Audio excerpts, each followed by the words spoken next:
सगळेच मानतात, मीच नाही. महाराष्ट्र त्याच्यामध्ये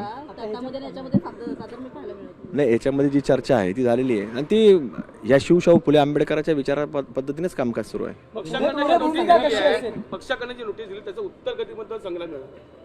आता समक्ष चर्चा झालेली आहे, त्यामुळे आता पुढे पाहू कसं करायचं, काय करायचं. आजच्या बैठकीमध्ये काही नाराजी अजितदादांची आणि त्यानंतर काही कानमंत्र तुम्हाला दिला अशा पद्धतीने नाही, शेवटी कानमंत्र आणि सूचना हे बऱ्याच वर्षापासून देत आलेले आहेत. ते आता ह्या प्रकरणावरती काही सूचना देण्यात आल्या का तुम्हाला? त्यांचं समर्थन करतायत. नाही, त्यांचे आभार आहे. शेवटी त्यांची जी भूमिका आहे, शेवटी सगळ्यांची भूमिका ती लक्षात घेतलेली आहे आम्ही, आणि त्यांचे आभार आहेत की त्यांनी आमचं समर्थन केलेलं आहे. सूचना देण्यात आल्या का आज? एक सातत्याने चर्चा होत आहे की आपण लवकरच जे ते भाजपमध्ये पक्षप्रवेश करणार. नाही, शेवटी अशा कुठल्याही घडामोडींबाबतीमध्ये कोणत्याही राजकीय पक्षाचा याच्यामध्ये कुठेही संबंध जोडण्याचं काम कुठल्याही व्यक्तीने याच्यामध्ये करू नये. आता ती चर्चा चालू असतात. नाही, मी तेच सांगितलं, याच्यामध्ये अशा कुठल्याही घटनेवरनं आपण कुठल्याही राजकारणाशी जोडू नये, कारण की आज आपण पाहतो की निवडणुका नुकत्याच झालेल्या आहेत.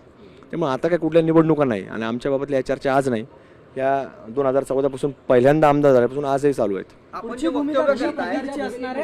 ती आपल्याला निश्चित रूपानं ज्या ज्या वेळ असतील त्या त्या वेळेला आपल्या सर्वांना ती लक्षात येईल. आता isakal.com आहे देशातील नंबर 1 ची मराठी न्यूज वेबसाईट. प्रत्येक अपडेटसाठी isakal.com ला नक्की भेट द्या.